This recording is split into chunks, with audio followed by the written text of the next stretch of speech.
This news update is brought to you by... From rom-coms to dramatic tearjerkers and hit action movies, video on demand from Flo's got what you need, baby. Spend some we time tonight. Oh yeah. Simply press the VOD button on your Flo remote. This is how we do TV. This is how we flow. This is the Barbados Today Evening News Update for Friday, February 19th. Thank you for joining us. I am Marie-Claire Williams.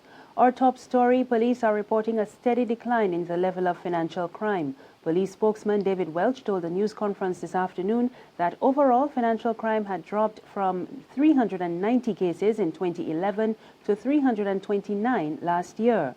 The acting Financial Crimes Unit Inspector, Mark White, says, however, that police are now clamping down on several types of fraud, which are becoming more widespread.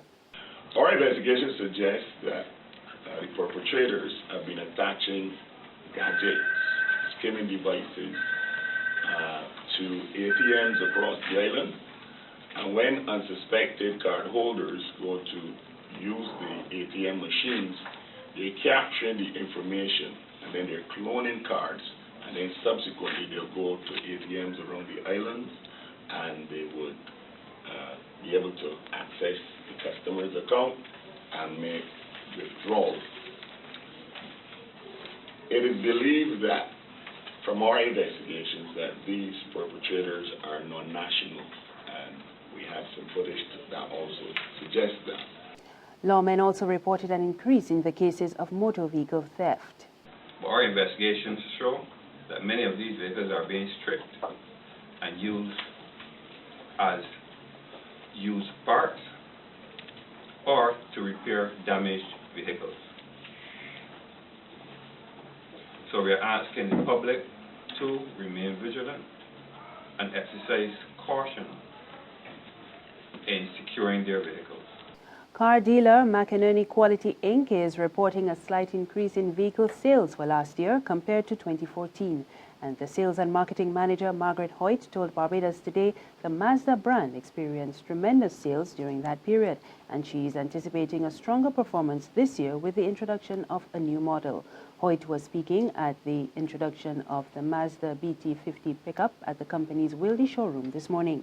Mazda moved from 11th position to 8th last year with a 4.9% market share. That's up from 2.1% the previous year. Last year, Suzuki retained the top spot at about 26.2% market share.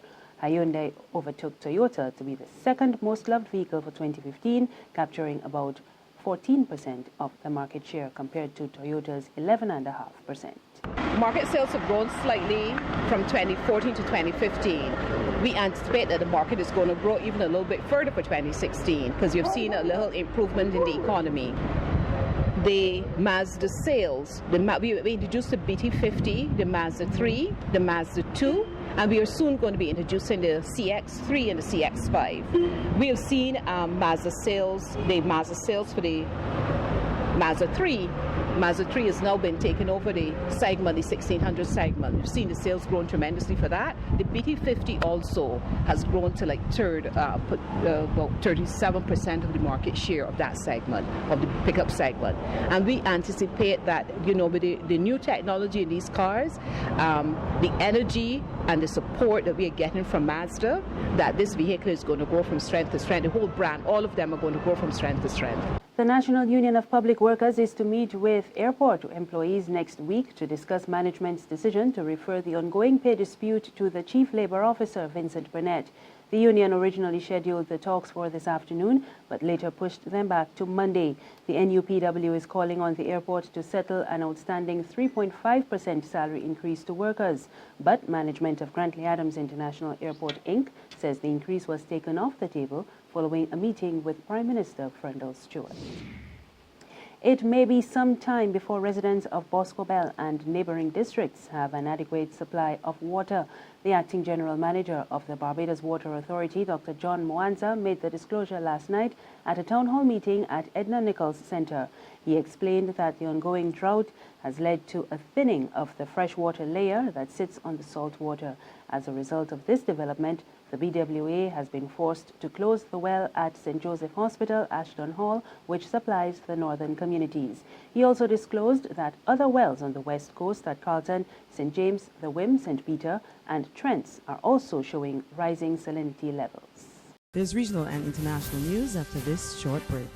Secure your future, be financially strong. Since 1983, we have been there for you. A smart range of products, great tax benefits. We're the solution to your hopes and your dreams. The Barbados Workers Union Cooperative Credit Union. The Barbados Workers Union Cooperative Credit Union. Humble beginnings to smart loans, smart savings.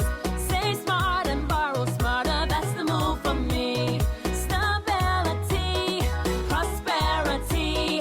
We're the solution to your hopes and your dreams. The Barbados Workers Union Cooperative Credit Union. The Barbados Workers Union Cooperative Credit Union. Read all about it, read all about it. Get your paper. Only $2.25. Let's get your paper. You again with that stale news from yesterday. I got the Barbados Today app on my phone and I just get my news for free. What do she? Barbados Today. News you can trust.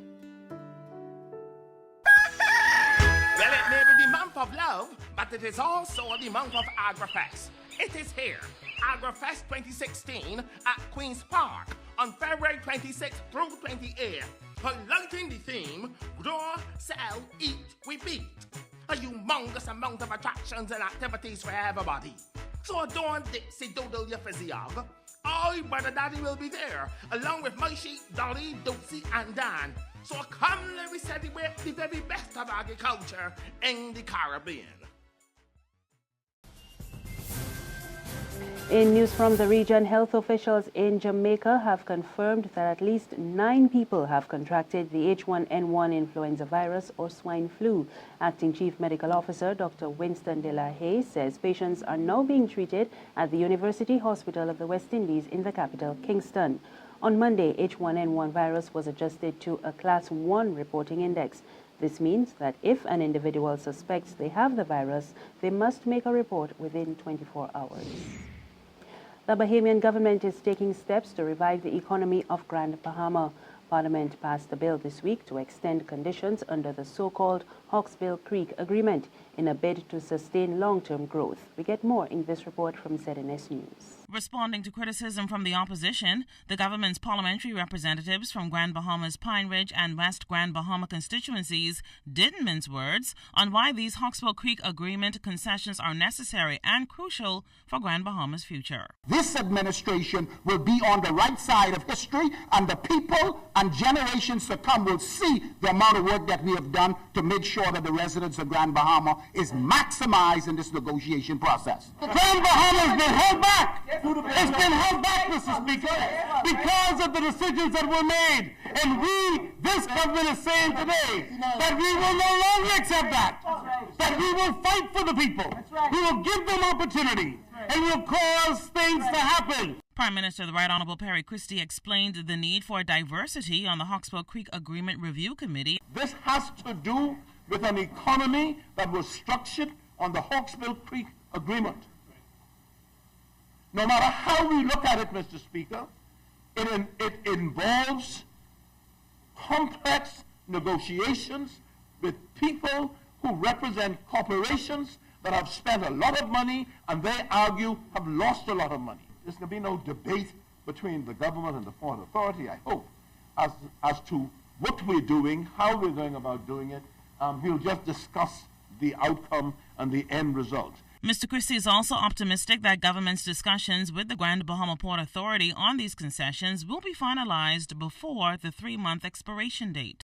On the international scene, the Pentagon says it is likely that U.S. airstrikes in Libya have killed a senior Islamic State extremist. The strikes hit an ISIS camp in Sabratha, around 43 miles west of the capital, Tripoli.